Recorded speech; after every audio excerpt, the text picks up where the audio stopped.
एक मिनट रुक जाओ, रेडी होने दो.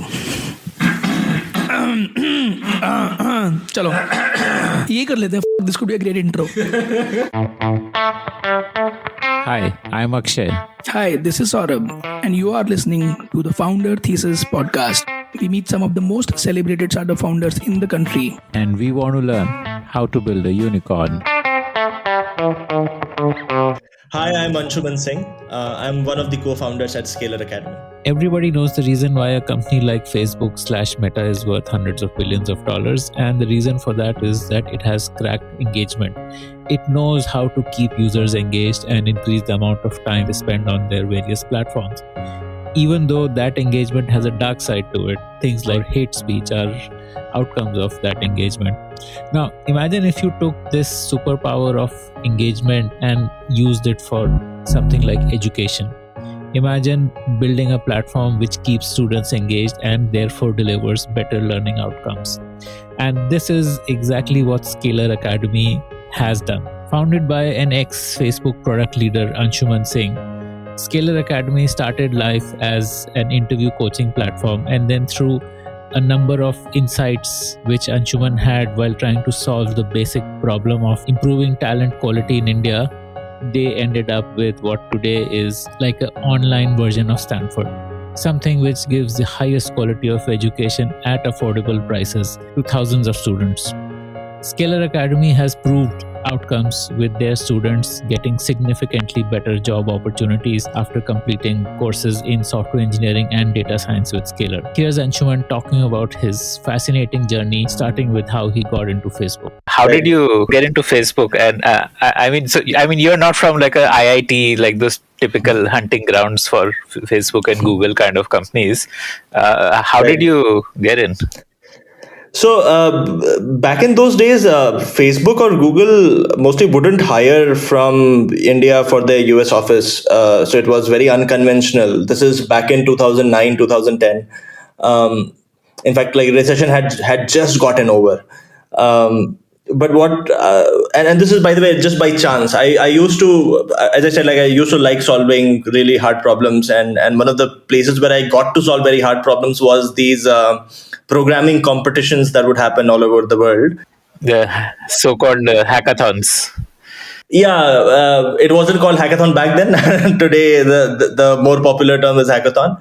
But these contests, and one of them was called ACM ICPC, which is like almost a 40-year-old contest framework. It's termed as the Olympics of competitive programming. Every single college in the world sort of participates in that. So there, I was again very fortunate to win on India level, and hence got to represent India in the world finals, where they invite top 100 teams from the world. So I did that twice. I did that in my third year, and then once in my fourth year. So then I went. The fourth year thing happened in Harbin, China, which is a freezing place. We in fact built out an ice city there. So there I met a few recruiters from Google and Facebook, both from their headquarters. They were not supposed to be there, but they were just gate crashing the party, and there they invited me to interview with Facebook and Google. Obviously, I being the kid I was very, very excited. I took up those opportunities and ended up doing well in the interviews, and hence got the offer. You got from both, is it? Like, yeah. Google Mountain View and Facebook in Palo Alto, both. If you like to hear stories of founders, then we have tons of great stories from entrepreneurs who have built billion-dollar businesses. Just search for the Founder Thesis podcast on any audio streaming app like Spotify, Gaana, Apple Podcasts, and subscribe to the show. so why did you choose Facebook over Google? So my parents did not want me to go to Facebook. They wanted me to go to Google, given it was a more established company by then. And everyone had heard of Google. Like, yeah. It's a verb, basically. Exactly. And Facebook at that point of time was a very high risk company, because in India, Orkut had launched, and Orkut had not done well. so there was this apprehension as well, like you'd go to Facebook, but then Facebook would crash, and then you'll be left stranded in the US. Um, but I mean, when I talk to people who were far more senior to me, and I considered them to be my mentors of sorts, few things became clearer. One was, Facebook was not such a large company where it would be difficult for me to make impact. Given I liked problem solving, I liked to make impact. It was the right scale where I could go and join teams and actually build things that would go out to the audience for them to use at scale. The second thing that again came out was that, look, Google is already a very large company. The probability that Google becomes 10x of what it is relatively very low. It has become 10x, but it is relatively low. However, Facebook is a very small company right now for the kind of company it is. And while there is a high risk that it might go down, there is also a very the other side where it can become massively, massively huge. And people in Silicon Valley keep looking for companies like these. If you're in your life at one company that has made it big, then you're sorted for life from a financial standpoint.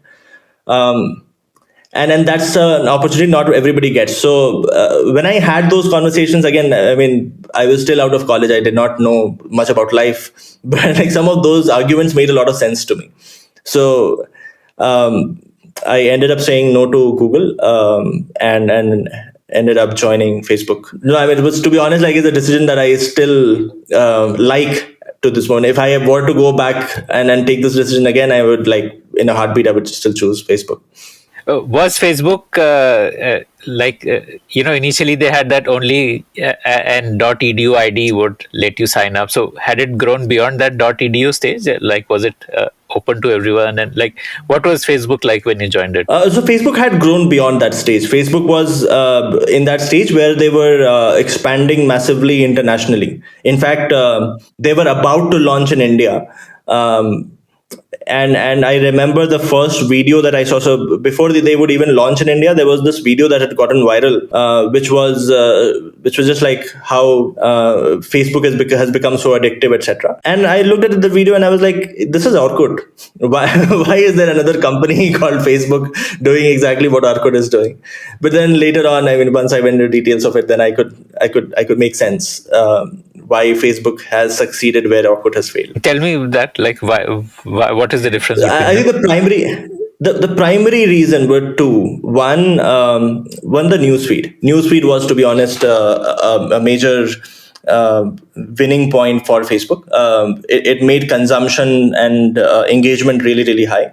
The second thing that actually that stood out for Facebook was their growth team. So growth team as such does not make sense, but Facebook had this growth team which would take up these problem statements and come up with very innovative solutions, and that would be state of art. For example, Facebook had this very small widget on the side where it would say people you may know. This would encourage people to keep adding more and more friends, and the wider your social network, the more posts you would see. The one thing that Orkut actually did not do really well was helping people expand their network. And that team was, again, a game changer. Like, people you may know was a game changer, because now you did not have people with just 10 friends or 20 friends. Everybody had like hundreds of friends, and hence you had a lot of content to consume. So those two were major differentiators back then, and a bunch of things happened after that. Was it a culture shock for you to come to US from India? Oh, yes. Like, small town India to US? Yeah. Yes, I mean, multiple things. One is you were adjusting to this new place. The accent was very different. It is one thing to like listen to that accent in movies and TV shows, and the other is like there's a person right in front of you talking really fast in that accent, and then you have to make sense of it. I remember this one incident. So essentially, when you go there, you can't actually commute using trains, etc. You actually have to get a car. So I remember we had rented a car, and we were going somewhere. Our headlights were not on, so we were pulled to the side by this cop. Now, when you pull to the side by the cop, you're already very, very scared. And this person comes to the window and starts saying something really fast. I couldn't make I couldn't make sense of it, and I said, I'm sorry, can you please repeat? He again said the same thing really, really fast. I again I I again asked him, please, can you repeat? And then the third time he got really irritated and he said the same thing in a very, very angry tone. Again, I couldn't make sense of it, but because I did not want to say that, please repeat, I just randomly said yes.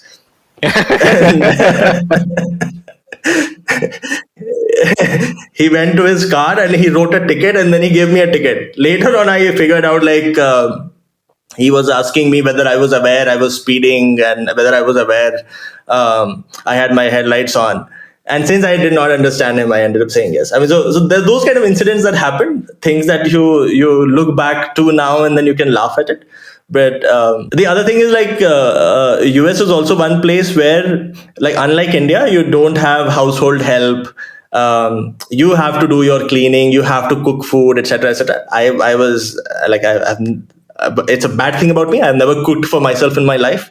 I've never been a person who has been great at maintaining homes either. So those things also, come into the picture. You start missing Indian food. That comes into the picture. I ate a lot of bland food. I mean, to be honest, the food in US and Europe both is very, very bland as compared to Indian food, and it takes a while to get used to it. So while Facebook had free food inside the campus, I remember we would eat once in Facebook, and then we would go figure out an Indian restaurant. We would go to that restaurant, we would eat, and then come back home. Mm-hmm. So you grew up in like very, very small towns. I'm sure you wouldn't have been very fluent in English, in terms of your communication skills and all. So how did you navigate that? I mean, today when I speak to you, you're obviously very articulate and fluent, but I'm sure growing up that would not have been the case.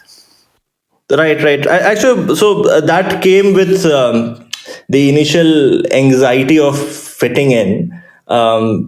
So I remember when I was in college, I whenever I would try to attempt speaking English, I would speak really fast. And that happens, when you have a bunch of things in your mind, you just want to blurt it out. So instead of focusing on whether the other person is able to understand me, you just you find the right words and you just mix it and you blurt it out. That's the first thing that happened to me in the US. The moment I would say things really fast, people would give me a very puzzled look and then it would become really clear that I'm making no sense to them. In India, people would still understand because my accent and that combined would still make sense to them. There, people would not understand me at all. So hence, the first exercise that I did was I would consciously think about things, talk about them in a tone which people would be able to understand. Not the accent, but just the pace of talking. It took some time, but then eventually I got used to it. Plus the thing is, Silicon Valley, where I was, it's a place where you can find all kinds of people. It's just a melting pot of, you have people from Asian descent, you have people from Europe, you have people from Africa, you have people from US. When you talk to different people with very different accent, then you start to empathize. That look, I mean, the same way I am finding it hard to understand their accent, they find my accent also hard to understand. So I have to make that extra effort to make sure I break it down, I slow it down so that they can understand those words. Even if maybe one or two words doesn't make sense, they start to understand it. So that happened for about 6 months or so. But but after conscious effort, it became normal. And so which team did you join in Facebook? What were you doing in those years that you spent at Facebook? I joined the Facebook messages team. So back then, what had happened was that Facebook did not have chat to begin with. Facebook was just this website which would have newsfeed, and you could go and post on people's wall, exactly like Orkut, right? You could write scrapbooks. So one of the things that Facebook used to do was they would do these hackathons. which were real hackathons, which were like these 2-day events on the weekends where you could stay back in the office. There would be a lot of pizzas and a lot of food, etc. Stay back in the office, build anything you want, anything you want. So some people would just go and make paintings. Some people would just go and create these sculptures inside the office. I remember like there was this team that went and painted the streets, and then cops had come to the office. But you could also build software. So one of the things that came out from that hackathon was Facebook chat. So somebody had just put together a very rough chat app and demoed it internally, and the team said, okay, let's launch it, let's see what happens. So this chat, which would never store messages, it would be very basic. Let's say you are online. If you are online, then you'll get my message. If you're not online, you will lose that message. It was so broken. But even after that, this chat started seeing almost 1 billion messages every day, which was mind-boggling, and it was very anti what the thesis that Facebook had, that people would not chat a lot on Facebook. It proved that wrong. So hence the next effort was, how do we build a chat plus messages thing, which is actually really solid, has a large infrastructure in the back, it does store messages. Even if you're offline, you still get those messages, so that people can then like use that as a communication channel as well. So that project, when it was starting, it was that project that I had joined when it was just getting started. Okay. And you spent the entire 4 years on the chat product, or like, what was your path at Facebook?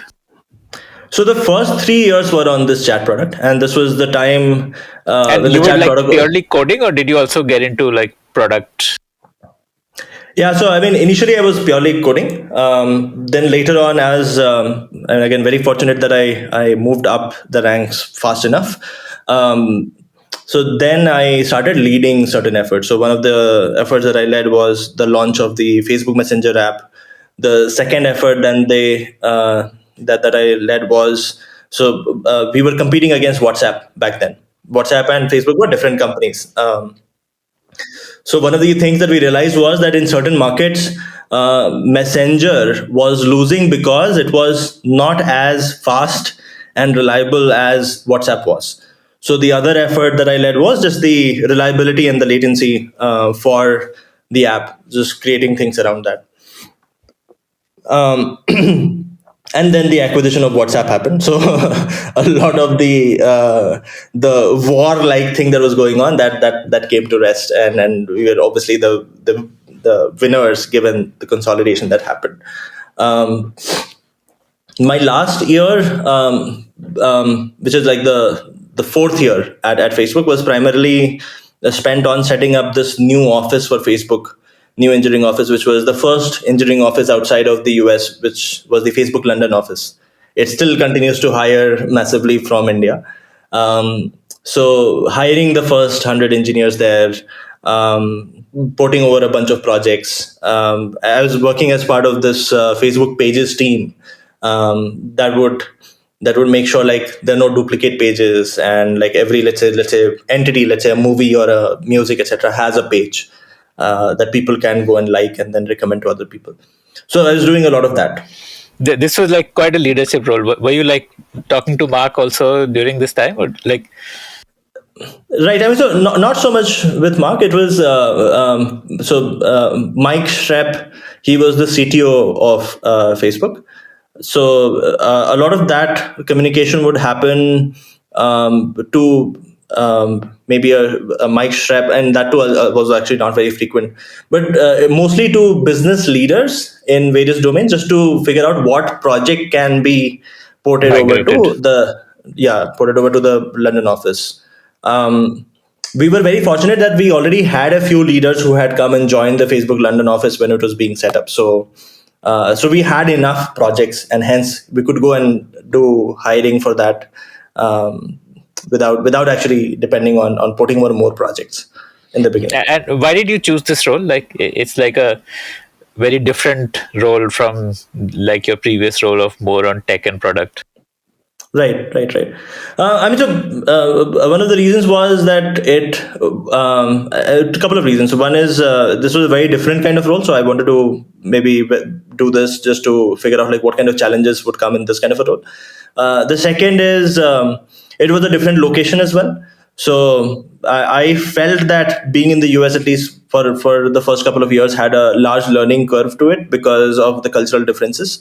So I felt like maybe being at this new place would again have a new learning curve, which might just lead to higher personal development. So those two combined prompted me to take that role. Okay. So what made you finally decide to leave Facebook?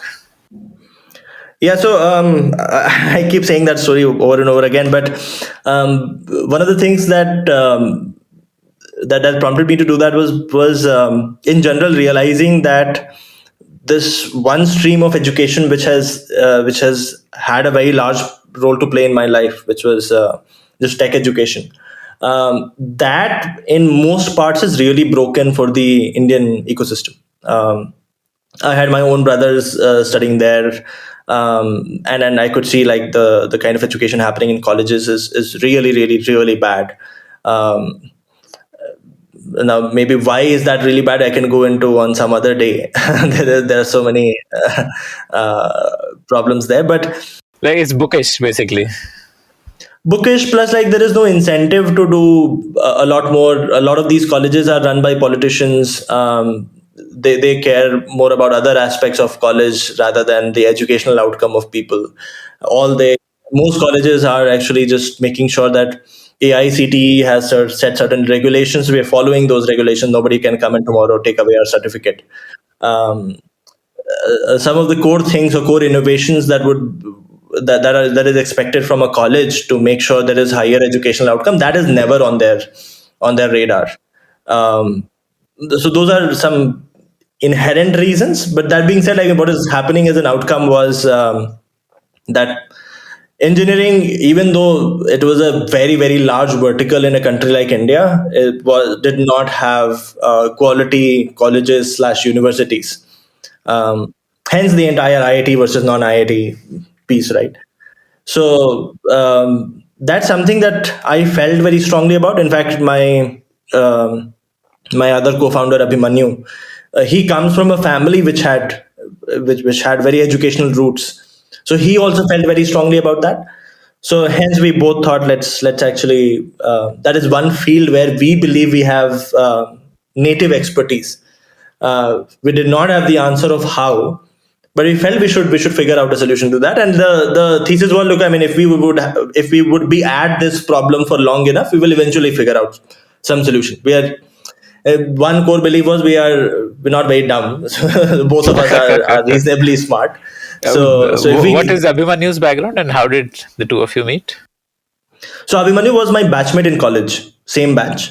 In fact, like even in college, we would keep, apart from competing in programming competitions, we would keep building these random products. In second year, I remember we had built this a product which would help you control your electrical appliances from your laptop, and it would monitor the user's pattern and raise a flag if, let's say, certain electrical appliances were working outside of the regular pattern. Um, so we had done some bit of that. We had also built out this Facebook group kind of a thing in college, which was anonymous. And we very soon figured out, why should you not build an anonymous network? People keep posting very offensive things there. So we shut it down. But like, because we had worked together on building things, there was a lot of comfort. He was working with this company called Fab.com.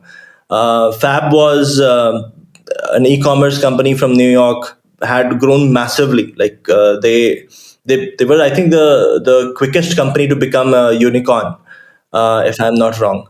Now that is, I think that is with some other company. Mensa is probably the quickest company to become a unicorn now. But like in that time, they were the fastest company to become a unicorn. So he was with them, and I mean, when he wasn't thinking of leaving, but when I had pitched this that I'm thinking of looking at education, then he was also very excited by that, and then he said, let's figure out what we can do.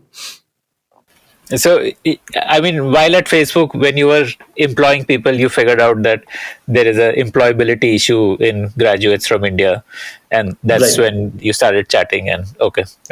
So then, Yeah. tell me that like that journey from idea to launch. Right. So in 2014 end, our thesis was that maybe the right way to solve for education is through content and product. Make free content and like have as many people consume it. One of the And sites that we technical were, content, like on yeah, how to technical content, code yeah. and okay. Yeah, how to code, exactly. So one of the products that we were really inspired by was Duolingo. So Duolingo is this app you use to learn languages, but it is very gamified and hence has very high engagement. And we felt like if we could build a Duolingo for tech, I mean, that should solve for education. So hence we went ahead and did that. So mid of 2015, we picked one And use you had case. quit your jobs and like gone into Yeah, this yeah, full time. yeah. Okay. Yeah, one thing which we were very clear was that there is no such thing as committing part time. Either you do it or you don't do it. Like, so if we want to solve this problem, we have to commit 100%. So hence we had left our jobs. And you had that comfort of the savings from this, probably some ESOPs and stuff like that also too. Yeah. All ESOPs. To be honest, like all of my savings came from stocks. Hence, I keep telling people, please value your ESOPs. If you're at a company that makes it big, I mean, ESOPs are probably going to be 10x your earning anyway. So anyway, I had a lot of financial cushion because of Facebook. Abhimanyu also had a bunch of financial cushion because of Fab. So hence it was an easy decision for us. Also, like, it was very conscious because since we had financial cushion, we knew that at least for the next 5-6 years we can survive without taking salaries, and we wouldn't have to like take a decision which is good for short term but bad for the long term. So hence we had said, like, let's leave our jobs, let's focus on this full 100%. So we started with the Duolingo approach. We couldn't obviously, tech is so wide, you can't cover all of tech in one go. So we picked one specific niche, which was which probably people have the highest amount of motivation for, is jobs in tech. So we said, like, if you're preparing for a job in tech, I'll take you from this zero journey to the final 100 journey. I have prepared this Duolingo for that, and you come to me, and then I'll take you through that. So this was to crack the selection process, basically. Yeah. So, I mean, cracking the selection process, I mean, there are certain number of concepts that you need to learn and understand, which is also important, to be honest, to be a good software developer. Interviews are a reflection of what you need to be successful at jobs. So, so we had built something around that. Over the next 3-4 years, I mean, we needed a business model as well. So the natural sync was that you have this website where a lot of people are coming and practicing.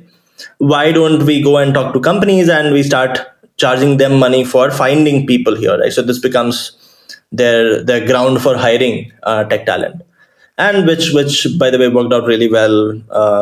We signed up more than 500 companies. We were doing fairly decent revenues as well. You were charging like the standard agency fees, like 1 month salary. That was the model. Or?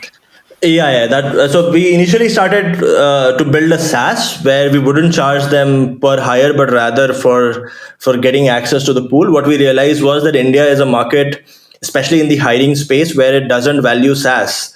It values outcomes a lot more, and in fact, it's very service driven. That was a learning over a period of time. So hence we pivoted and we said, let's do what the market wants. So we built out this separate vertical internally that would work with companies and help them use the tool, push them to use the tool to actually finally find the hires. And when they would find a hire, then they would pay us exactly like an agency. Okay. And you would provide like that replacement guarantee and that whole standard agency. Yes. So we would do all of that. So, which is very low tech kind of a business. So this is very high touch business. Exactly. It was very operationally heavy. While we had this added advantage of access to this pool that was hanging out on InterviewBit, while we had data saying that, look, I mean, this is what somebody has done, and hence has a higher probability of being the right fit, not just the resume, which would help us with the selection ratios. And hence we could get more done with less number of people as compared to a regular agency. But still, it was very operationally heavy. It was not really the kind of thing that we had done in the past. It was it's an ops heavy thing, which we also learned as we were executing. And probably you would have also needed to use like Naukri and others to really fill up client mandates, because not all mandates would get filled from your pool. Right. So we intentionally try to stay away from that because I mean, if we ever like would fall back to Naukri, etc., then the thing is, then you just then actually competing with agencies with the same tools and armory, right? So then you know in no way better, and in that case, then you start playing on margins and then a bunch of other things. So we said, like, look, our superpower is that we have access to people that we don't need to pay for. We have access to their capabilities that we have seen through by way of coding. Let's use those superpower, because then a single person can probably get done the same amount of work which, let's say, 5 or 10 people at a regular agency can, and then that becomes your margin strength, more or less. And because this was like, this must have been a kind of a business which doesn't need funding as such, right? Because Yeah. you were like, I assume cash flows would have been decent enough to. Right. So this kind of business actually by default is profitable right from the word go. So hence did not need to raise funds. But in 2018, actually, we were thinking that, look, I mean, this is not why we started. If we were supposed to run this, like, we were better at our jobs, and it's not really solving the problem that we wanted to solve. The problem isn't that there are a lot of jobs and people can't find those jobs. The problem is that there are a lot of jobs, but people are not capable to fit in those jobs. So the real problem to solve is the talent. How do we go and create more talent? And there the question arose that if the thesis was that a Duolingo kind of a thing, free content can solve it, why are we still struggling with finding the right talent? That problem should have been solved by now.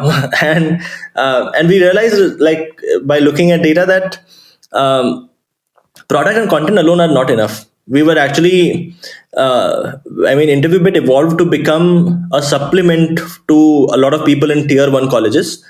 Most tier 2, tier 3 colleges were still scared.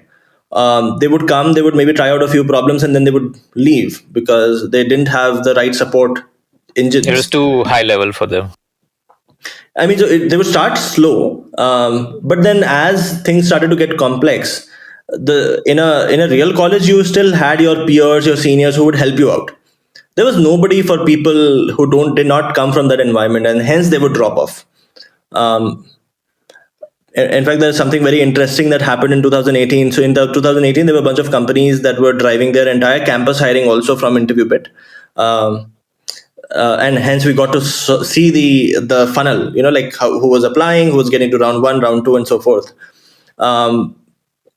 Most people that a lot of high-paying companies hired. In fact, one of those companies was Uber.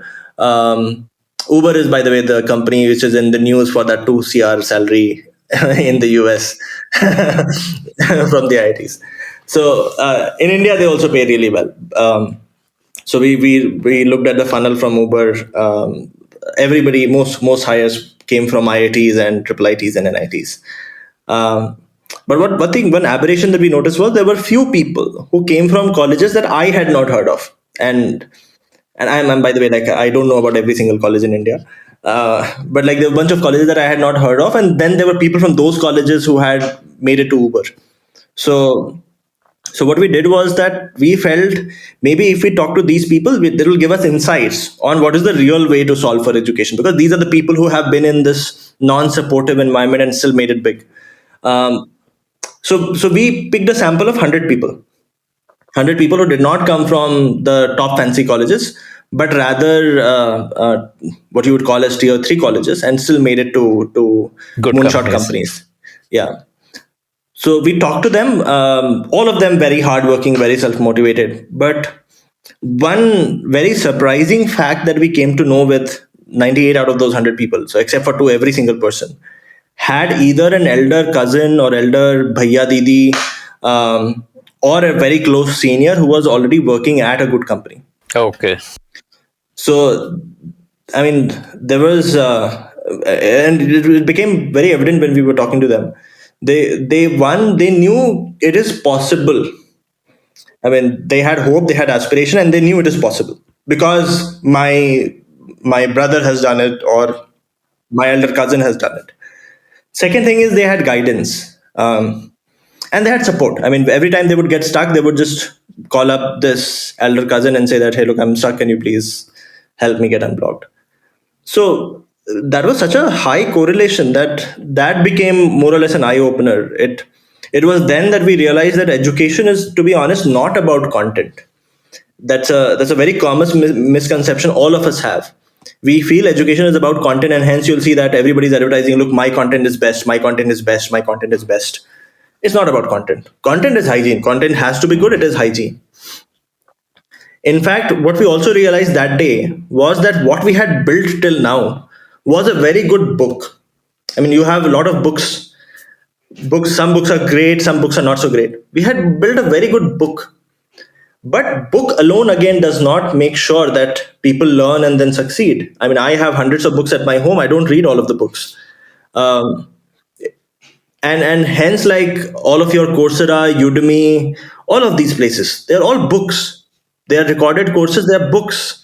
Hence, they don't have very high completion rate because books is content. One very common mistake people make is they believe content is what wins you the education game. Content does not win you the education game.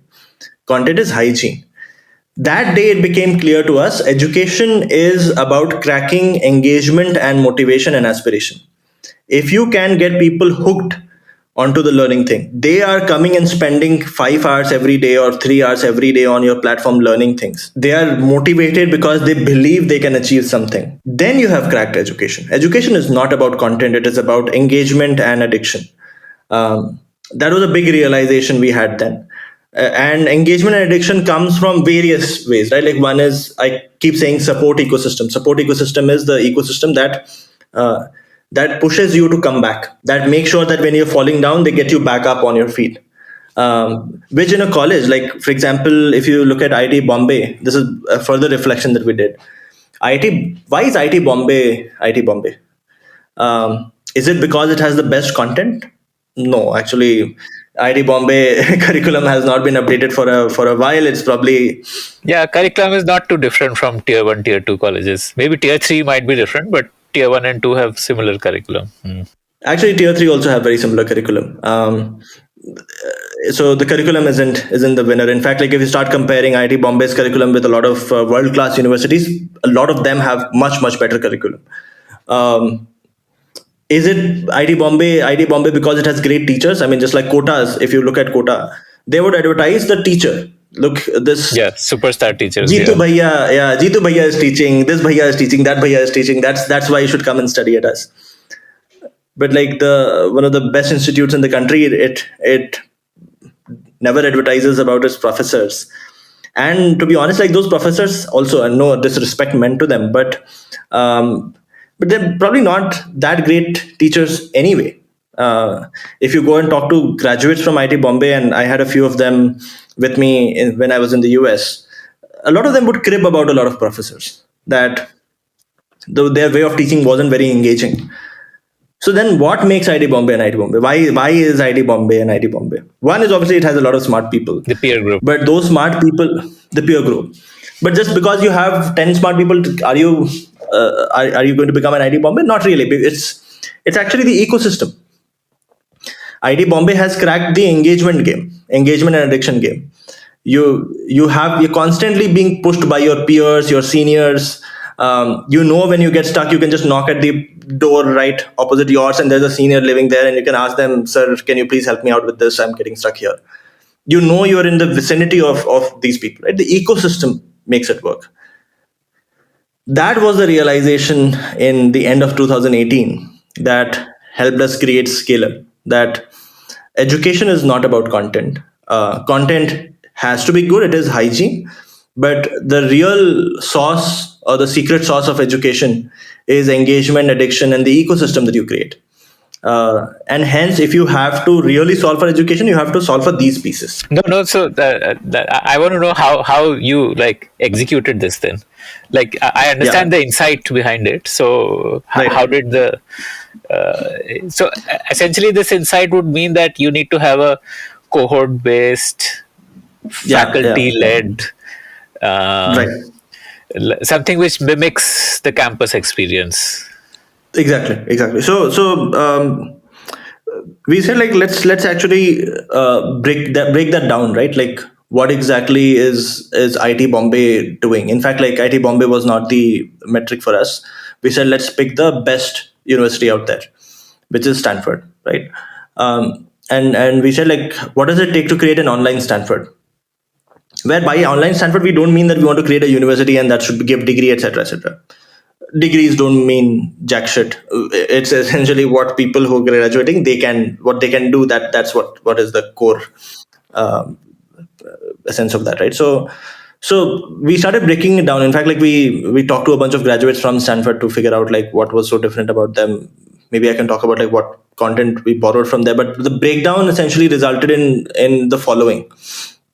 One is, when people are studying content that is challenging, then it is important to give them the right support so that they don't drop off. The very common human tendency is, as things become tough, let's just give up, or let's just delay that. If you have the right support ecosystem, then you carry on. The second thing is having a bunch of push items to make sure. So one of the reasons why people don't read books is because there is no time limit to that. You can always keep postponing. You can say that I'll read the book maybe 2 weeks down the line, 3 weeks down the line, and or maybe I'll read the book tomorrow, but the tomorrow never comes. So what is this synchronous thing that keeps pushing you to do things, which if you don't do, you feel ashamed about? We feel ashamed about not doing things in college because I see other people doing it. I know that there is a deadline. I know my professor is going to ask me. There is going to be an exam, and hence I have to prepare. I can't push it. It is the same for everybody. Hence, the cohort came into the picture. For support, we actually introduced the role of somebody called a teaching assistant, who was supposed to be your senior, who you could ever like go at any point of time and ask doubts. This person would clear your doubts.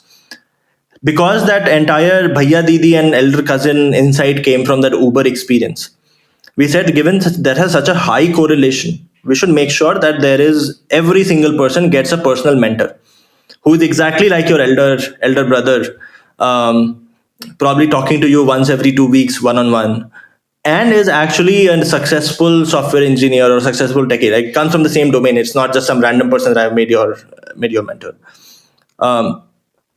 And most importantly, you still have the faculties. Faculties also, like, there we felt like things that are broken is that in our colleges, when it comes to tech, there are usually professors teaching, and professors mostly haven't written code themselves for the last 10, 20 years. They're not in touch with what is happening in the outside world.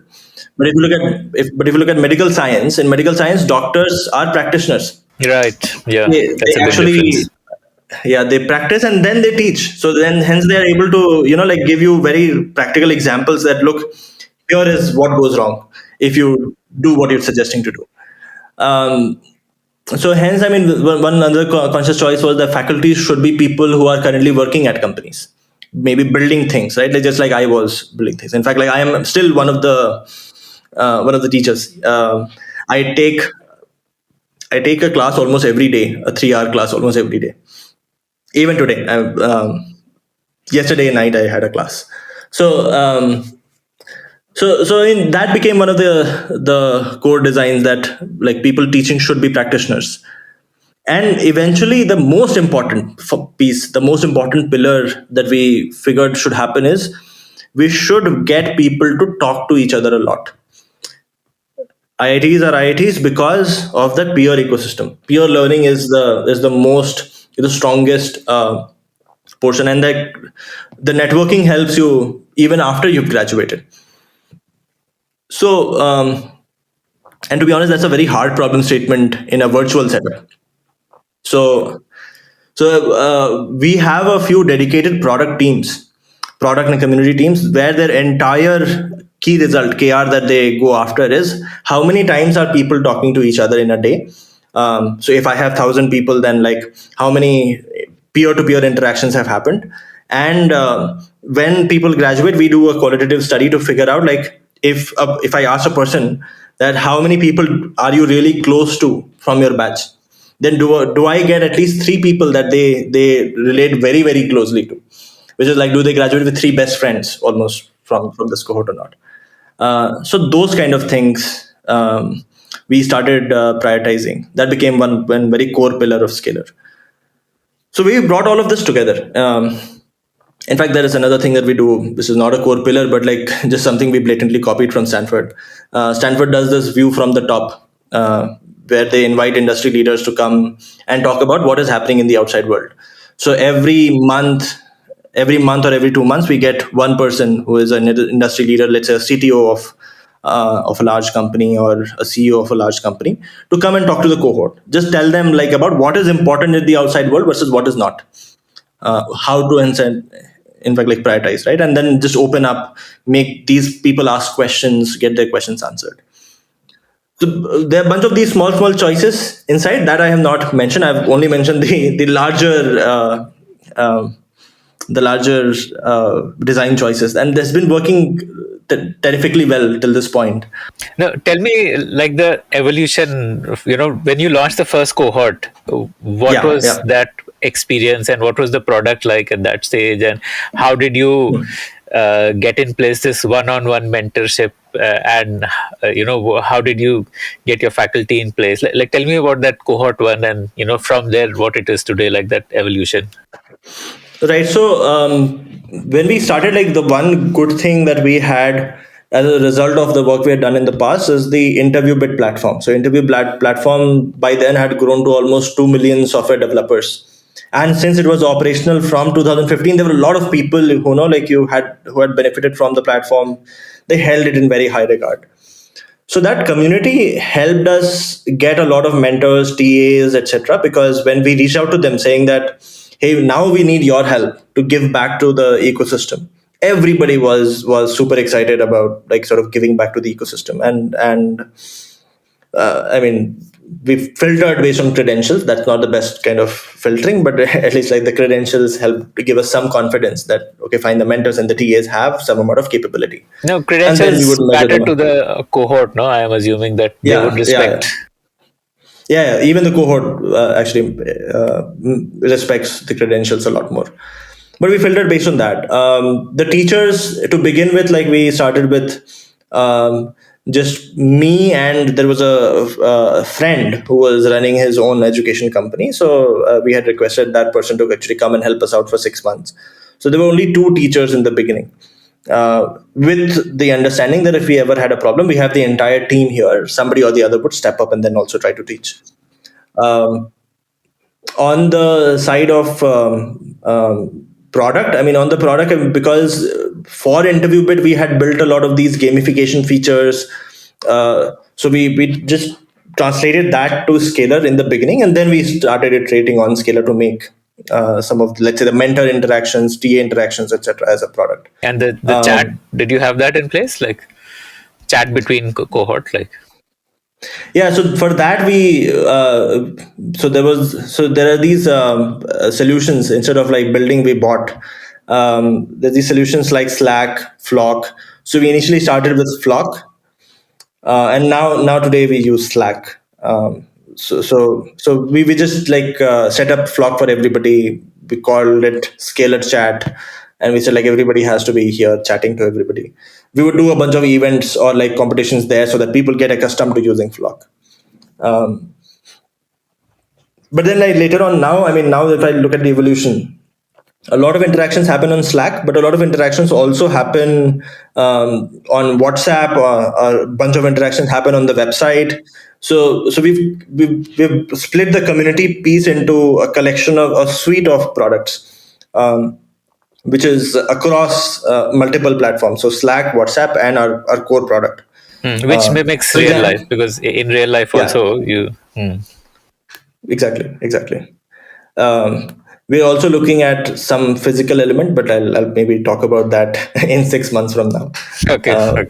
And what was the pricing for cohort 1, and what technology were you focusing? Was it like a full stack development program, or what was it like? Right. On the technology piece, even when we were starting, the one core thesis was that tech is an ecosystem that keeps changing, and hence focusing on a particular technology is a bad decision. It could be one specialization that you do, but tech like technologies are tools, right? So if you look at a mechanic never says that I'm a screwdriver mechanic, or I am this electricity tester mechanic. I mean, you're a mechanic. Supposed to go and solve a problem, right? And you have a bunch of tools that you can take help from. So hence, like, it was very clear to us that if we have to build this cohort, it should be long enough where we don't focus on one particular tech stack or one particular skill, but we rather make you really good at the art of learning and problem solving.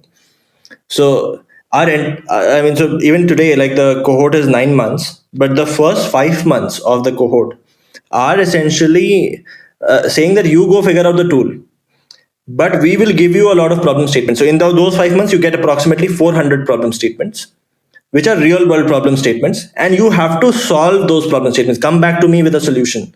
Give me an example, like what? For example, these are very technical examples. I'm just trying to think if there is a very non-tech. For example, one of the technical examples is that in tech you have something called a cache, right? Cache is, imagine I have to store some information, right? Now, if that information is a lot, for example, let's say YouTube videos, right? So if the videos are stored in a database somewhere, which is a machine farther off, it takes me some time to get that video, right? But let's say if a video is very popular, let's say there is Gangnam Style video, which is very popular, everybody is fetching that, then why not keep it closer to me, where let's say that video is residing somewhere in India, and everybody requesting for Gangnam Style is fetching it from that place, right? Now then the question is, how do I choose which videos to keep in the machines in India versus like what gets fetched from the US? So there is a concept of LRU cache. LRU cache is least recently used cache, which is keep putting every video in the servers in India, and like keep removing the videos which have been least recently used. So Gangnam Style, if everybody is requesting for it, it will never be least recently used. It will have a recency of use.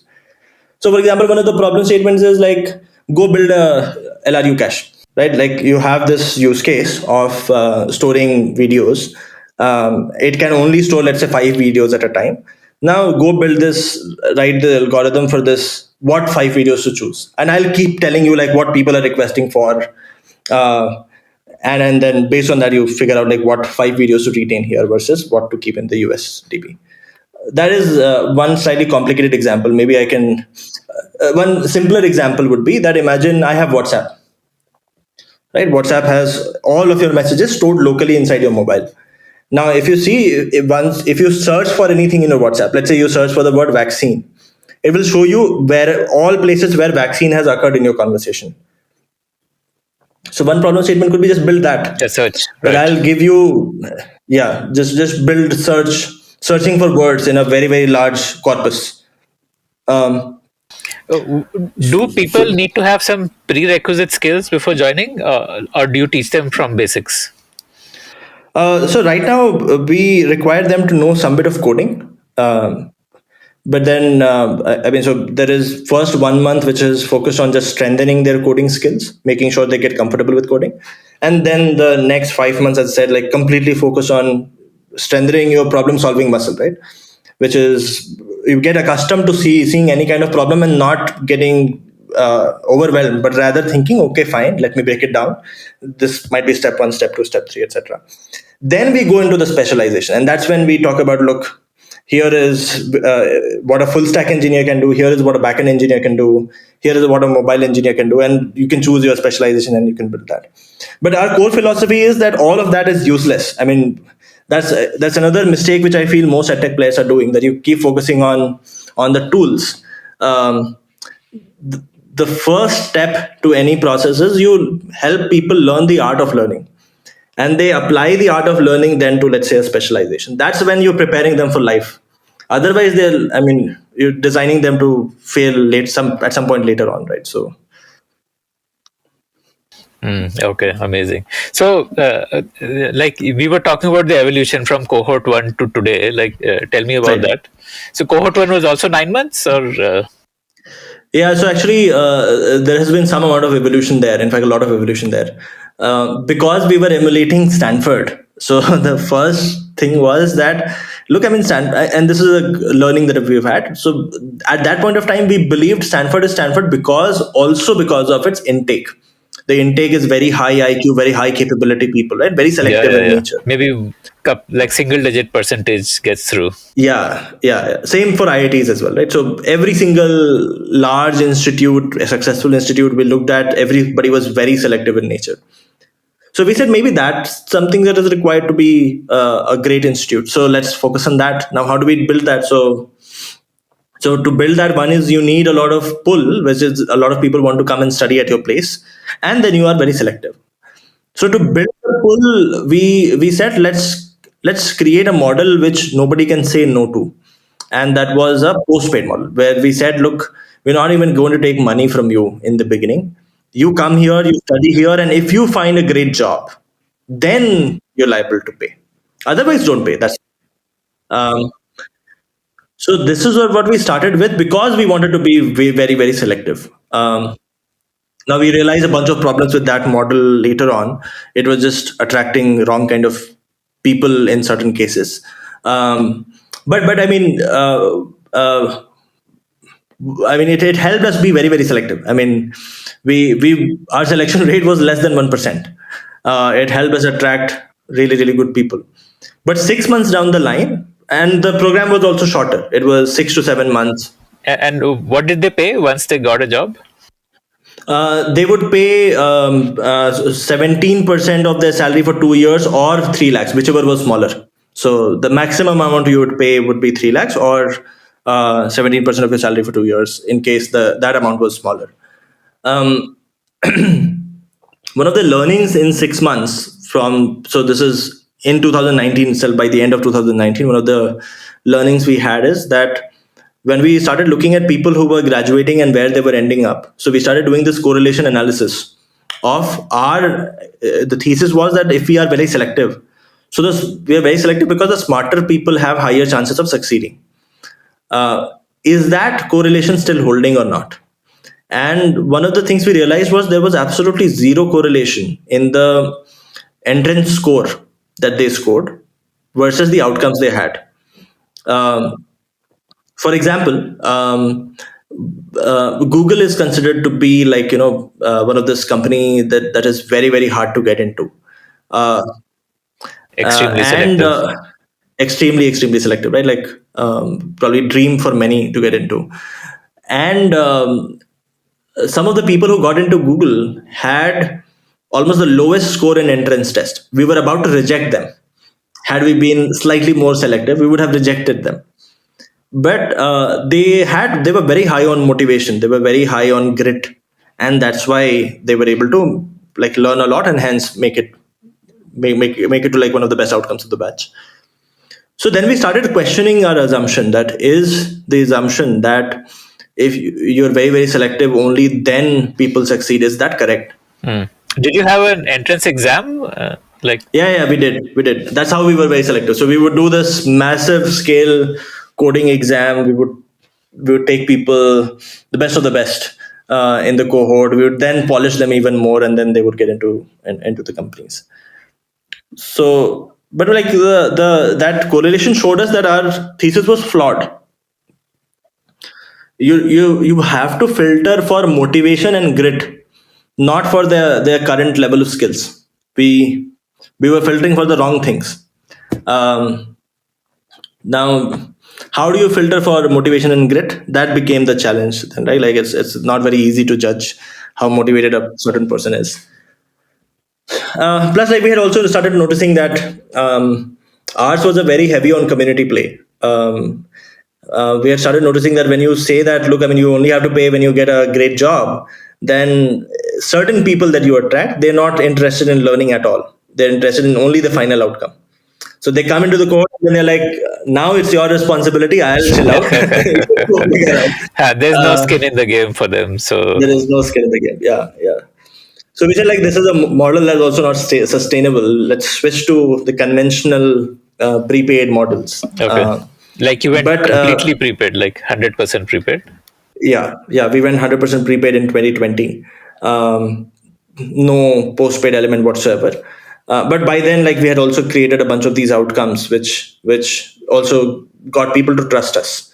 So hence that decision was easier. One of the other data points that we started seeing was that in the cohorts in 2020, the first three cohorts that we did, we gave people an option. You can either opt for completely prepaid, and in that case, the amount you pay is half, 1.5 lakhs, versus you can opt for postpaid, which is fine. But then when you do find a great outcome, then you pay double the amount. We had started seeing half of the batch coming in complete prepaid without any job angle whatsoever to their learning. So and those people had higher adherence, they had higher motivation, higher grit. So it became very clear that, like, look, I mean, if motivation and grit is what you're optimizing for, then maybe like one of the ways to do that is by just altering your entrance criteria. Like your entrance criteria shouldn't be your current level of skills. So we went completely prepaid. We made a bunch of design decisions again on how to make sure these people still have the same end outcome. So we broke that. I mean, so we started imagining this. If you look at the entire learning as a 100-meter race, then your current levels of skill means somebody might be at 10 meters, somebody might be at 20 meters, somebody might be at 40 meter. So there is some amount of bucketization required, because if you are early on in the journey, then you probably need more time to reach the end point. So the program duration cannot be the same for everybody. So we said, like, broadly, let's split it into three parts. There are people who are advanced and maybe they only need 7-8 months. But then there are people who are intermediate. They probably need 9 to 10 months. And then there are people who might be beginner, who might need maybe a year or maybe more than a year to actually reach the same endpoint.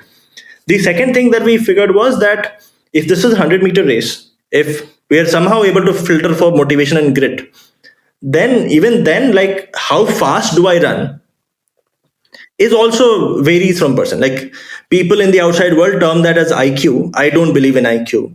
I believe, like, again, if you are determined, if you want to do certain things, I mean, it might take you more time, but you'll eventually get there, and that's what matters.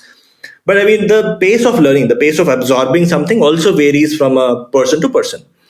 So hence, again, like, saying that everybody will learn at the same pace is also the wrong assumption. What you need to do is that even if in intermediate you have a batch starting, you have to identify people who learn really fast. You have to identify people who learn really slow, and you have to have them in different cohorts, so that, like, you're optimizing for their pace, not your pace. So we made some of those core design curriculum choices. We created cohorts based on that, so that eventually everybody succeeds. This happened in June of 2020. So it's been 1.5 years. It seems like our thesis is correct. So every single person from every single batch till this point, every single person in this prepaid mode has had massive outcomes. Um, our average, this is, please don't put that in the official video, but our average salary bumps is 2.7x. So people who come, I mean, they almost end up tripling their salary in a year. is it what percentage of your cohort is already working? I thought you would have a lot of college kids like who have not yet started working. When we did the pivot from postpaid to prepaid, one of the things that we said was, look, I mean, let's start with audience that is slightly more mature. One of the things that actually solves for motivation and grit is that if you've had, there's a phrase in Hindi कि life में कुछ थप्पड़ अगर पड़ चुके हैं, तो then you get very serious about your learning. And you're more focused. You know, this is what I want to do. Yeah. Correct. Yeah. And then you know that this is going to really help me, right? Otherwise, in college, you're optimizing for, I mean, and this is very unfortunate. Our education system actually makes us optimize for getting that degree, passing that exam. Why am I learning that? That is not my priority at all. So hence we said, like, maybe in the beginning, let's not go after college students. Some of them might be great, but let's just filter for people who have had a lot of thappads in their life, because then they know why they're learning. And from June onwards, June 2020 onwards, every single person that we've enrolled, they've all been working professionals. So you like just say no to freshers, or it's just a coincidence? No, right now we say no to freshers. So right now we say no to freshers. We will. We have a. I mean, so there is a vision to build a parallel college as well, which is taking people right after class 12, maybe create a 15-18 month program for them. Not have them go to college at all. So we'll solve for those segments later on. You need a different product for freshers. Yeah. But right now, very clear focus on working professionals. They are. I mean, they're harder to teach, to be honest. They are harder to, because they already have a job in parallel. They're focusing on that.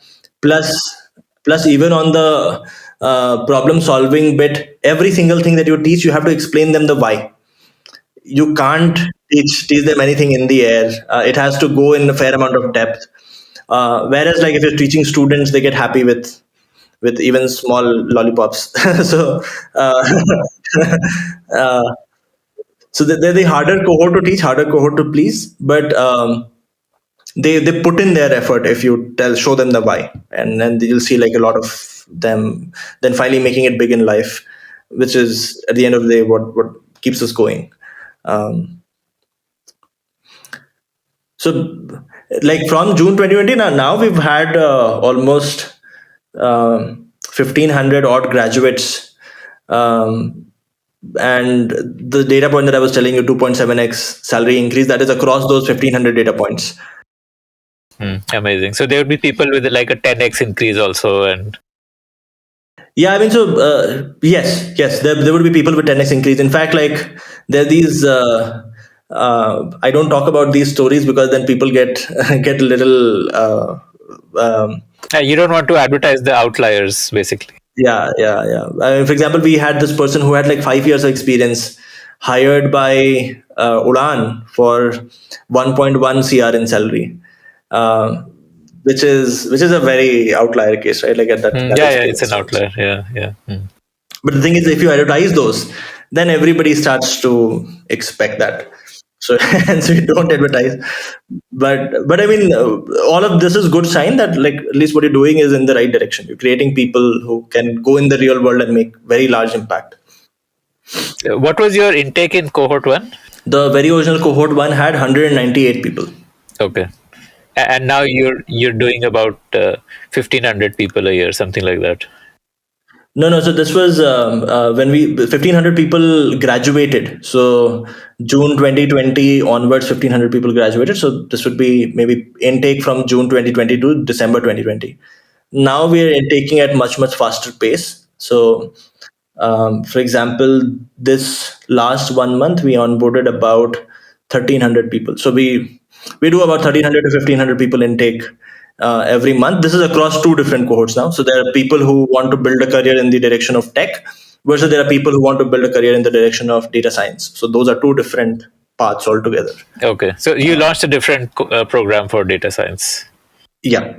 Same philosophy, same online Stanford. Every single decision very similar, driven by content which is relevant in the real world, In fact, like even in data science, but we went one step further and we said like all of the same first 5 months throwing problems at you, all of these problems will be some business case study from a company, which is a real business case study. So we've tied up now with more than 70 companies. And some of them are from the Indian ecosystem, the larger ones who have recently IPO'd. So taking business cases from them and then throwing that at them to again develop that muscle of problem solving. And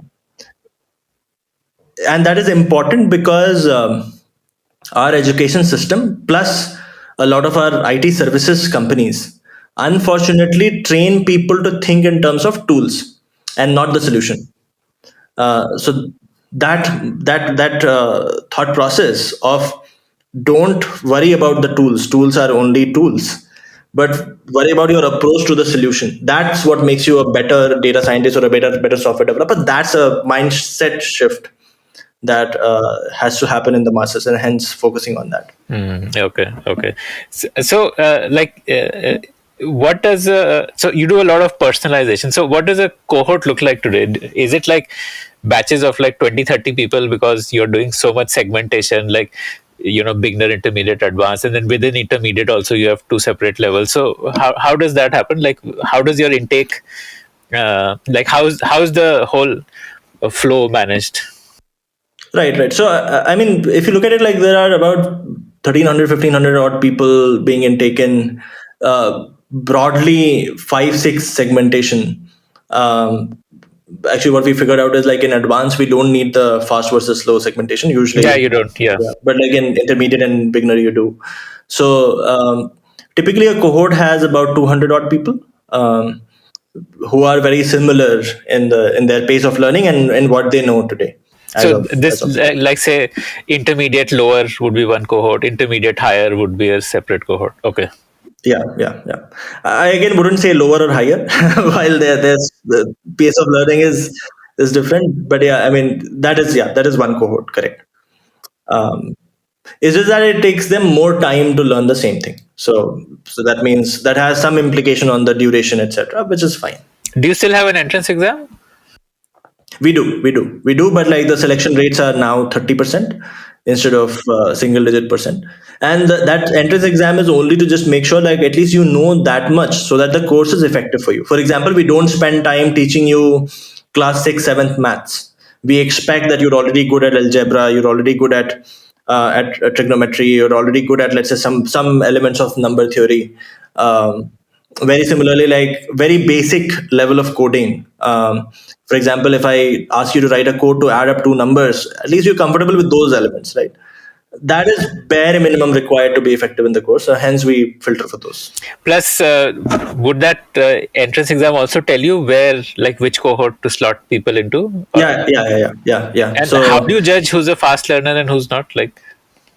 So initially on day 0, we don't really know. What we do is that every single class, we get feedback from people on how, one is like how the class went, how was the instructor, but also did you feel the class was slow or fast? And that starts to, once we've done 1 or 2 weeks of classes, then that starts to feed in as input, where we then have conversations with people. So it's still very operationally heavy, but we have conversations with people. We tell them that, look, I mean, you found these classes to be very slow. We recommend that you should be in the faster moving batch. And then based on that, like we do the segmentation. Oh, on day 0, it's like combined for all, the batches together. Yeah. Okay. The first 2 weeks is where you're sort of discovering. The segmentation, however, in advanced, intermediate, and beginner, that has happened on day 0 because the test gives you that. But the pace wise, we don't do. In fact, like in the early days when we had smaller cohorts, there it was possible we would not end up doing the segmentation at all, in case everybody was finding the pace of lectures, etc., to be the right pace. Now the cohorts are so big that we need to split anyhow. And how does that one-on-one mentorship happen? Like you found people, so as you told me through InterviewBit, you found people who were willing to, were they like volunteering or was it like a paid gig, like these mentors? So we give them options. Some of them actually volunteer because their employer contract does not allow them to take payments outside of their employment. Some of them choose to get paid. So we let mentors choose that. But mostly, I mean, the payment is also so small that nobody is doing, to be honest, for the payment. It's only the spirit of giving back. So typically what happens is that when, let's say, you as a learner are on the platform, you see a list of mentors, and along with that, some text from our side, which is our systems recommending why we are recommending it to you. So for example, let's say you're currently in TCS, and let's say this person was in TCS at some point in time, but today is, let's say, working at a Hotstar or, let's say, Google, etc. So we're recommending because this person has been in a situation like yours, and hence might be a great fit, right? So you see a bunch of these options and you choose one that you like. Okay. Tell me about the product evolution. So you are doing live classes, right? And Right.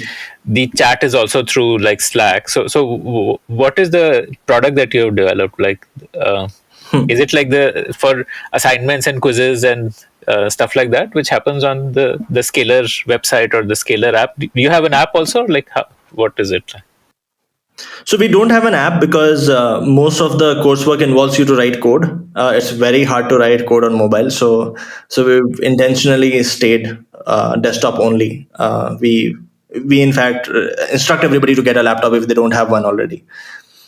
That being said, the product, which is the core product, the primary metric that product is driving, apart from assignment, quizzes, and a bunch of other things where you can write code, is the engagement. How much time are people spending on this product every day? And hence, what kind of things to build so that people have a reason to come back every single day and spend a lot of time here. So the product is primarily around gamifying various elements. For example, let's say you're doing a problem, you get stuck, you raise a help request. If there is a fellow person who's coming and helping you, then that person earns some number of coins. You have certain house dynamics, just like Harry Potter has houses. You have houses here as well. Every single thing that you do either makes your house gain points or your house lose points.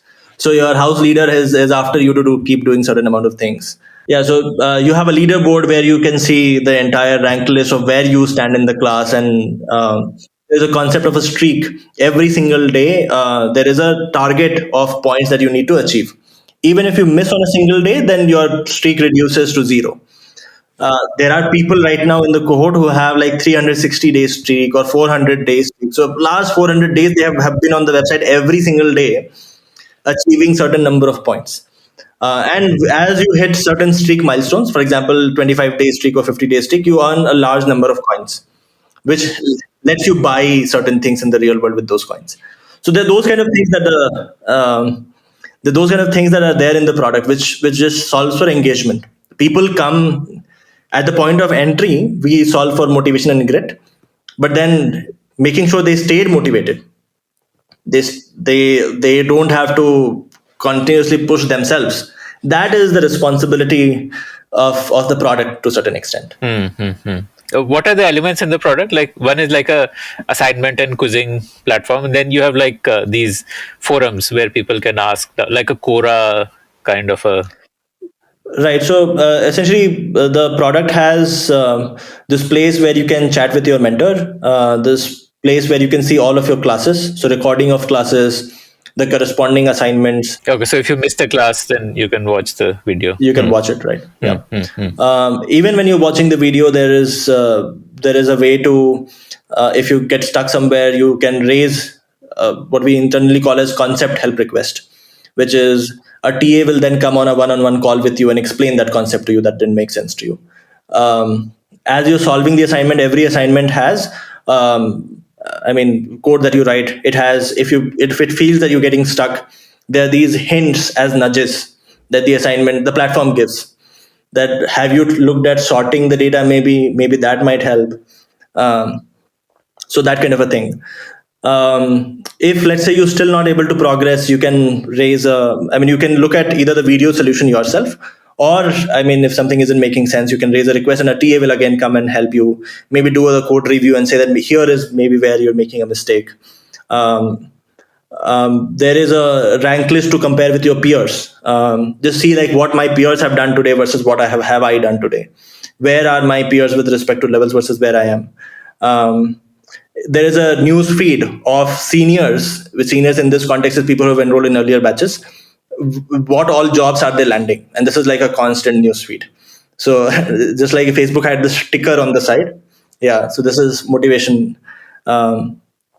So that keeps happening on the side. So a bunch of things. I mean, I might be missing out on a lot of things. There is a job tracker as well, where you keep seeing these companies that have just released a new job.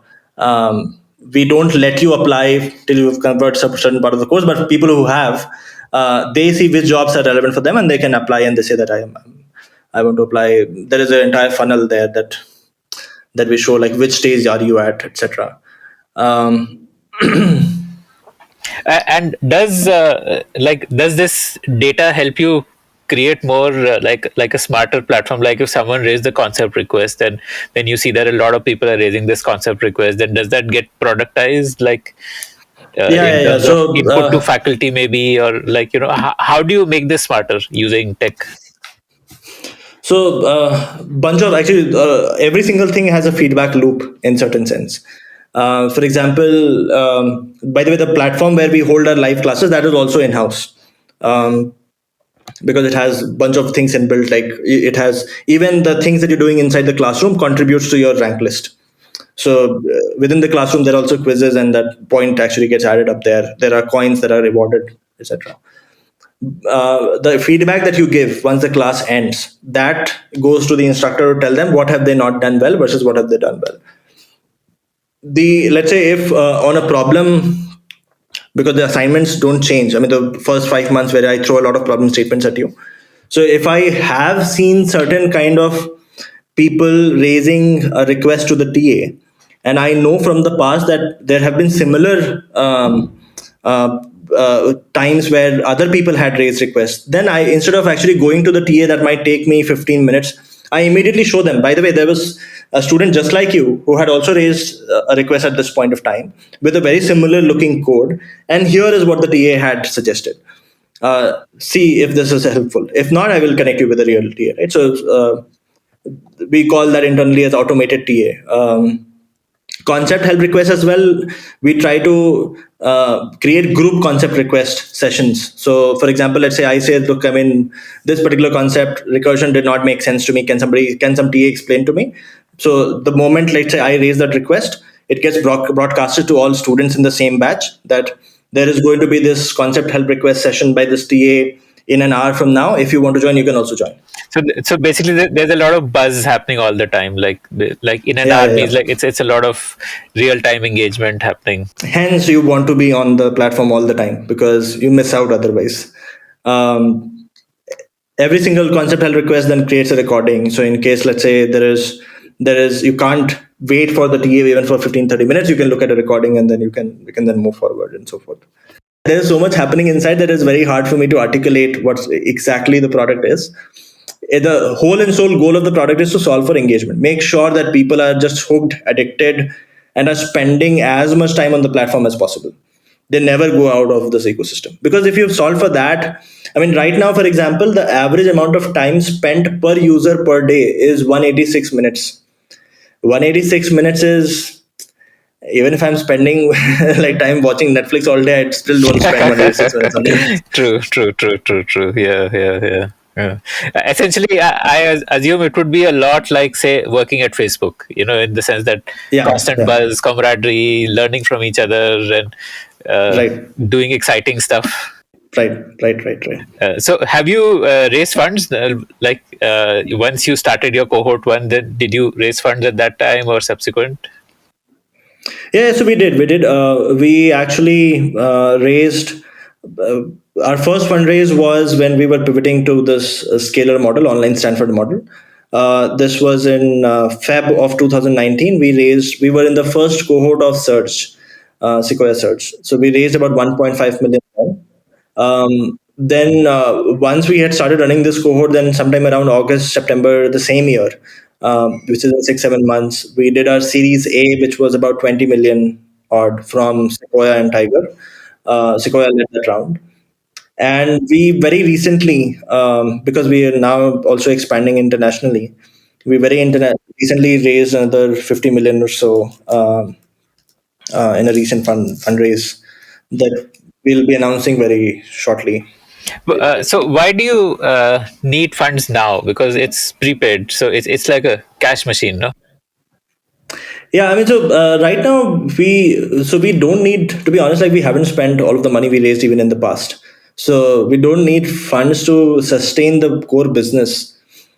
All of the fundraise we're doing are either for acquiring maybe new companies that might help us become stronger, or helping us strengthen the brand, because brand is an expense that we do today to help people tell our story, but might not give us immediate returns. It's a long term investment. So brand building, M&As, and international expansion. So whenever we go to a new region, for example, right now we're launching in the US, there is a lot of upfront cost to set up operations in a new country. In terms of hiring the TAs, the faculty, and Yeah, hiring the team, hiring the faculty, hiring the TAs, mentors. They might not. I mean, it might not start making money immediately. But I mean, the assets, etc., that you build in the region, they'll eventually start to become cash positive. Um, so we raise funds preemptively for those reasons, just to make sure that our growth trajectory isn't stalled, and like we're doing everything we can to become a large company. I mean, I believe that Scalar, for the problem it is solving and the approach we have, can replace universities someday. yes, Someday, yes, absolutely. actually, like 6 years down the line, I mean, at least what I believe is that like people would not go to colleges for regular reasons. There might be these off cases because of which people go to colleges. And in that lens, I mean, it's a company that can become $100 billion company. So um, raising funds to accelerate that journey. That's the only reason why we raise funds. Yeah, okay. So when, like, say your US cohort starts, will it become like a global engagement and interaction, like the peer group? Will it become like a global peer group, or the India cohort will have a separate Slack channel? And like, what do you see that as happening? No. So there is merit in actually having it global. There is merit because both parties learn from each other. If I am somebody in the US, I have a bunch to learn from the Indian ecosystem, and if I'm somebody in the Indian ecosystem, I have a bunch to learn from the other ecosystem. Some of the things that we do here, I mean, for example, we get people to meet locally in a meetup, etc., or we play crickets on weekend. We get the cohort to come together, play cricket. Those we won't be able to do, but the other aspects we would still be able to execute on. So the idea there is like get people to mingle with each other. The one just difference might be that the faculty might be different for, let's say, the person in India versus person in the US, because, and the mentors groups, etc., would also be different because there is local context Yes, that yes, is yes, important. yes. Yeah, to build engagement, you need that kind of. And do you Yeah. still run your hiring business? Yes, I mean, so it is. So we don't charge companies anymore. It is. It is the in fact that it has gotten deeper. Now we work with more than 750 companies in India and Europe, and so there's some certain IPs we are creating there. For example, we've created something called Fair Play, where because we've had such long relationships with companies, we have now been able to convince them that um, degrees don't matter. So why don't we create skill-based assessments with you, and we'll get people from Scalar, even outside of Scalar, to take those skill assessments. But as long as people are clearing that assessment, you don't ask for resume, and we would not give you resume. We'd give you the skill assessment profile, and then you take the call on whether you want to interview this person or not, which is truly unbiasing, right? Like you're now not saying that I only want to hire, let's say, a 20-year-old versus I won't hire a 40-year-old versus I only want to consider people from a certain college, etc. Like you don't get access to any of that. And to be honest, like companies are more than happy to. So the only reason why they had been using degree as a proxy is because that's a filtering mechanism. There was no better way to do that filtration. Exactly. If you can give them a better way of filtering, which is like you're saying that, look, I mean, here are the things that are important for being successful at your job. And this person has done it in a proctored setting, which gives me confidence that this person is capable. Then you have no reason to say that I will only look at certain XYZ degree. So you don't monetize from companies at all, like even if they want to, and you're still doing that InterviewBit pool, like helping those people get connected to companies, or is it only for the scaler pool? Right now, it is only scalar pool, and that has actually happened organically. Given the higher focus has been to make sure that people in scalar succeed, the entire team focus would anyhow go there. So even without saying that has started happening, and so we ended up formalizing it. We don't charge companies right now because we believe that the model that we were operating in, even at InterviewBit, unless it has a large value add as compared to the agency ecosystem, where the large value add is, look, I mean, I'm so accurate with my recommendations that you probably end up hiring every single person that I recommend to you. Uh, if I reach that stage, then it makes sense to monetize because you're just adding immense amount of value. Before that, if I'm just another agency, then there is no differentiator that I have. And in that case, I mean, monetizing is only going to harm me in the short run. So right now, we're in this phase where we are just collecting a lot of information and data and like figuring out what are the hiring patterns at different companies. Right. Okay. So working with companies helps you make a better course also, because then you see what. Absolutely. In fact, that's the entire idea of fair play. If you have these assessments, you see where your students, even before they go to the companies, you see where your students are doing well versus not, and hence like what needs to improve in the curriculum. So Fairplay is a standalone web app, or is it within Scalar, or what? Like right now, it is within Scalar. At some point of time, we will make it standalone, open to all. But right now, it is within Scalar because it ties any into company the can journey. sign up and use it to assess anybody, even if they're not a Scalar student. Like any student can be screened. Like any kind Right. of like tech hiring, companies can use that as a free tool for screening. At this moment, any company can come and create assessments with us and roll it out to all students in Scalar as of this moment. Okay. At some point of time, we will make it so that it is accessible for anybody out there. But at this moment, it is. Which would become a lead gen engine for you then, no? Like if say Yeah. Google starts hiring through this product, then they'd be like maybe tens of thousands of people who would go through that Not assessment, succeed. Yeah. and that would be like Yeah. a lead gen engine. Currently, how do you do your lead gen? Like how do you do your customer acquisition? So currently, it happens either through InterviewBit. I mean, a lot of people practicing on InterviewBit, maybe some of them struggling, and that becomes a lead gen engine. We also do these master classes on the weekend where we pick one very interesting topic and we do a class on that, which is just to show like how good we teach. That actually gives people confidence to enroll. And then we have your usual ad channels that people go through. We actually, for us, Google, referrals, Facebook, right? Google, Facebook, yeah. For us, actually, referrals is a big channel. Today, 35% of our intake actually comes from referrals. People in the cohort referring their friends that please enroll. So referrals, InterviewBit, masterclasses, those are the primary lead gen channels, and then like some bit of it is happening today through Google, Facebook. Some bit of branding effort that we're doing also actually contributes to that. And then I mean, in education, to be honest, like just ad alone or lead gen alone is not enough. You have to generate trust. So for trust generation, then we do a bunch of things. For example, to anybody, we let them connect with alumni and have a very free flowing conversation with alumni just to figure out like with them unfiltered, like what did they like versus what they did not like. The other thing, for example, that we do is I or me or Abhimanyu, one of us, does a free live class every day, which is just to talk about, look, I mean, here is what is important to succeed in tech, which is more of showing people the path. And here are free resources where you can go and learn. But if you want a structured the ecosystem, then come to Scalar. That's a class we do almost on a daily basis. That is again another trust builder, like when you actually show them the breakdown. And then there are a few more efforts like that we do, which helps build trust. So there's a lead gen part, there's a trust generation part, and then you have the final enrollments happening. Does the conversion happen is it like an online checkout, or does it happen over a call? Like do you have like an outbound sales team also, or? Yeah, we do have an outbound sales team, primarily because the ticket size is higher.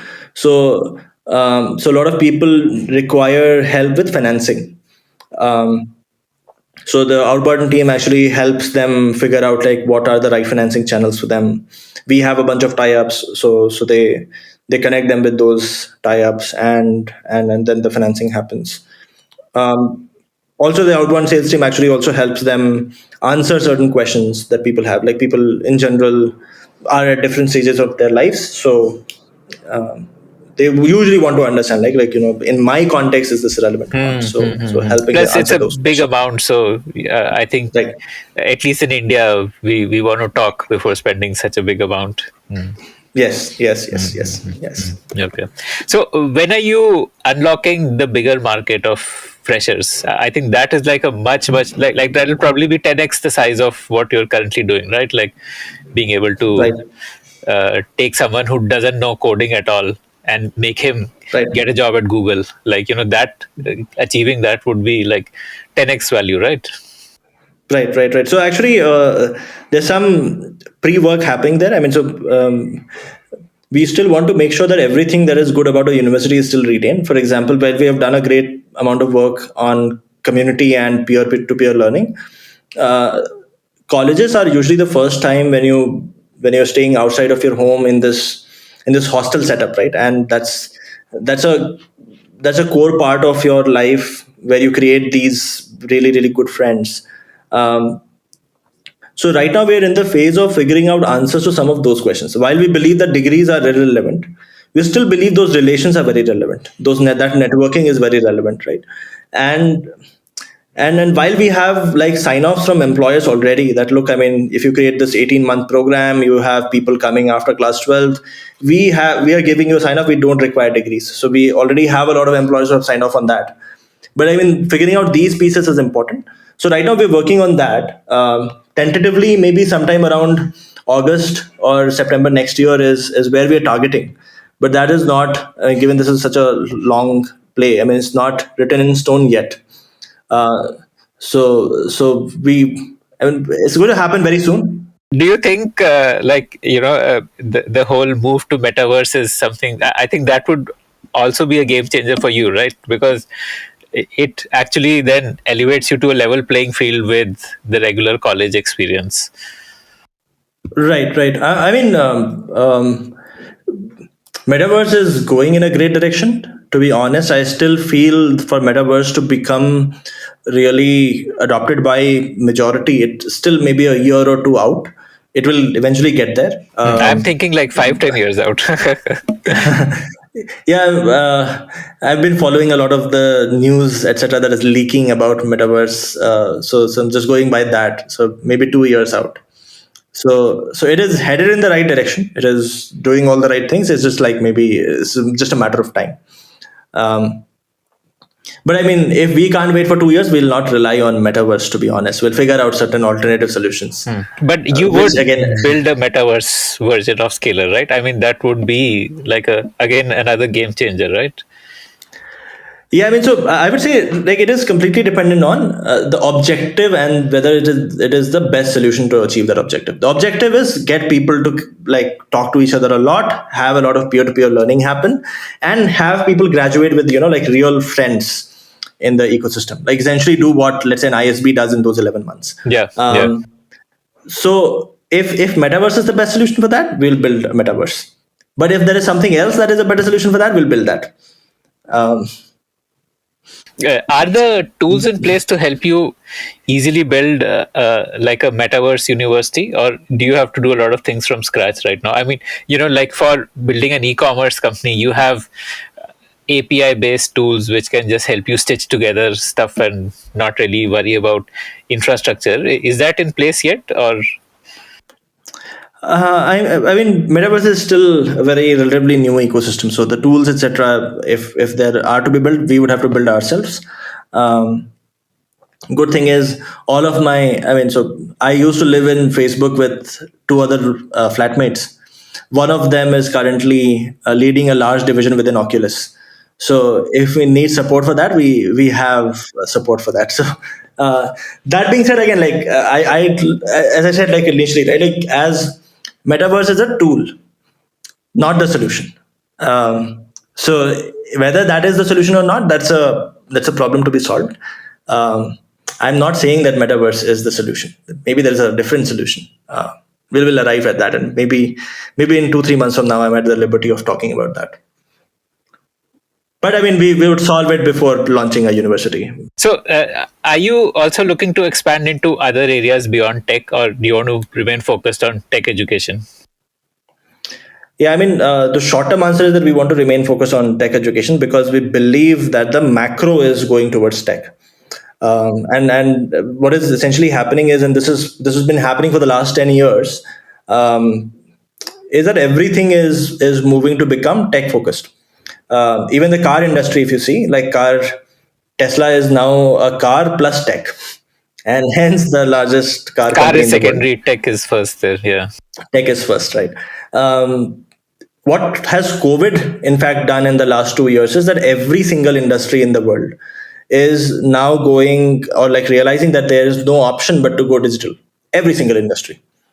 What that means is that what we're going to see in the next 5 years is that the demand for people who can do tech, people who can be, let's say, either a software engineer or a data scientist or some variation of tech, is going to explode. There's a report by GitHub that says that there are going to be 50 million new tech jobs created in the next 4 or 5 years. If that is where the world is moving, like every single job is going to have a functional element of tech, then that's a large vertical to solve for. That's where the ecosystem can fail because that we don't have enough people in tech right now. So hence the focus is going to be completely on tech. And I mean, I have two life examples to actually quote. I was in London for setting up the London thing, and there I would meet a bunch of people. Yeah, Facebook London. So in that duration, I saw two major changes. One was this incident where I would go and take up these metros, which were called tubes. In 6 months, I saw the ticket counters where there would be people sitting replaced by these vending machines.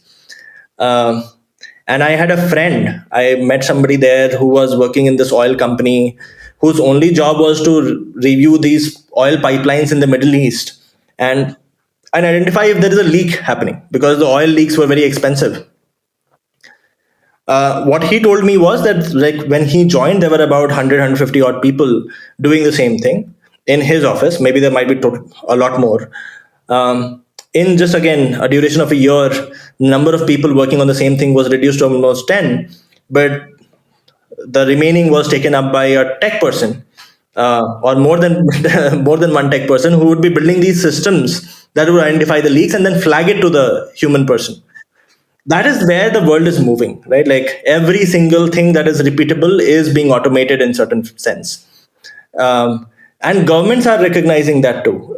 Singapore has made coding education mandatory from class 6 onwards. Um, um, in fact, there is most probably Indian government will also do so in some time if it has not already done so.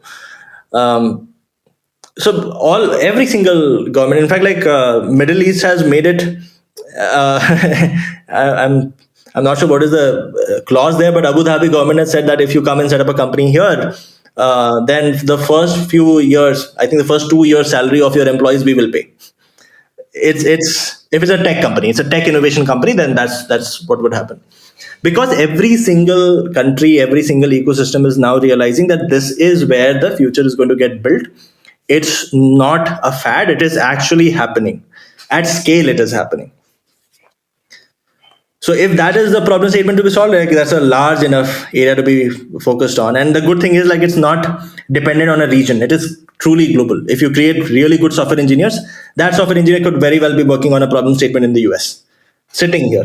So if you can solve the problem of talent in tech, that is a fairly big opportunity to crack. And currently, I think the talent in tech problem is massive. Like, Yeah. companies typically have to like maybe offer 10 people to eventually have 2 people joining them. And so what type of roles can companies look to Scalar for in terms of filling their hiring needs? Mostly all kinds of tech roles. I mean, so we have people who join the cohort who have experiences from 1 year to 21 years. So we had people graduate who had gone and joined as VP or a CTO in certain companies. We had people graduate who are now architects in certain companies, and then there are people who go and join as SD1s, SD2s, SD3s. Now, obviously, on the more senior roles, there is more targeted approach. I mean, the fair play kind of thing does not work on senior roles. The fair play kind of thing works more on the junior/mid-level roles. So the numbers would be higher on let's say an SD1 or SD2 kind of roles. The volume would be lower on let's say a little more senior roles. And it's a self sign up, like any employer who wants to hire can sign up and list a job and get applications. Right. Okay. Yes. Okay, cool. Amazing. Okay, so my last question to you: what kind of revenue are you currently doing? Like, what do you expect to end this year at? And Yeah. So actually, we track the revenue run rate, and this is actually maybe revenue run rate is the wrong terminology. It's a bookings run rate. Essentially, our bookings sort of increase month over month. I mean, we look at like what is the current monthly booking run rate, and then we multiply that with 12 to get an annualized booking run rate. Okay, got it. So currently, we are at about $45 million booking run rate annualized, and we expect to cross 100 before June next year. Amazing. And this is before US launch, or you are incorporating some assumptions of US launch in this? No, so this is without the US launch. This is India alone. Okay. US will give us further boost. Right. So you could probably be like at 200 million, like say maybe 18 months or so from now. Like considering that US numbers will be much bigger. Yeah. Hopefully, yes. Fingers crossed. Amazing. Okay. Awesome. How does that compare to other edtech companies? How much do these more famous edtech names do in terms of run rate? Do you have any idea? Yeah, I mean, so I only know from what has been released in PR. I mean, Byju's is obviously really huge. They do about almost $1 billion in revenue every year. Unacademy, again, just from going by what has been released in the PR, probably does about $150 to $200 million in revenue every year. Upgrad does about 100 million or so in revenues every year. Those are the largest players that I know of. And then there are a lot of smaller players that probably do closer to 1 million, 2 million, 3 million kind of a run rate in a year. Mm-hmm. So you would probably be like in the top two in say 18 to 24 months time, I guess, like top 2-3 at least. We hope so. We definitely hope so. I mean, but like for us as well, to be honest, like this is a play, and both me and Abhimanyu are very clear on that. This is not really a play for the next 2 years, 3 years. We believe that we are solving a very large problem, and for that, it is okay if we solve that problem completely in a 10-year time frame as well. I mean, for us, the question is, can this become a $100 billion company in 10 years from now? Now, the path through that might be that we become, let's say, a $200 million revenue company in 2 years, and maybe then a $1 billion revenue company in 4 years, etc., etc. Like that could be the path. So that we are less concerned about. I mean, all decisions that we take today might not lead to immediate revenues at this moment. In fact, some decisions might be counterproductive to revenues. because they are the right thing for the audience. Like not monetizing companies. Yeah, not monetizing companies, correct. But like they will eventually get us 10 years down the line to where we want to be, right? So that's the lens with which we look at things. And you have investors who have that patience to see you through that journey as well. Yeah, we're very lucky to have investors like that, except for one. But like but yeah, I mean, we're very lucky to have very long-term investors with a very long-term lens on things. In fact, like all of our investors are very, very clear that you have to make companies that outlast us. You have to make companies that outlast the founders in their lifetimes. So create companies for the long term. It's okay to take decisions that impacts revenue in the short term with that lens. I'm looking forward to Scalarverse. I am too. This episode of Founder Thesis podcast is brought to you by Long Haul Ventures. Long Haul Ventures is the long haul partner for founders and startups that are building for the long haul. More about them is at www.longhaulventures.com.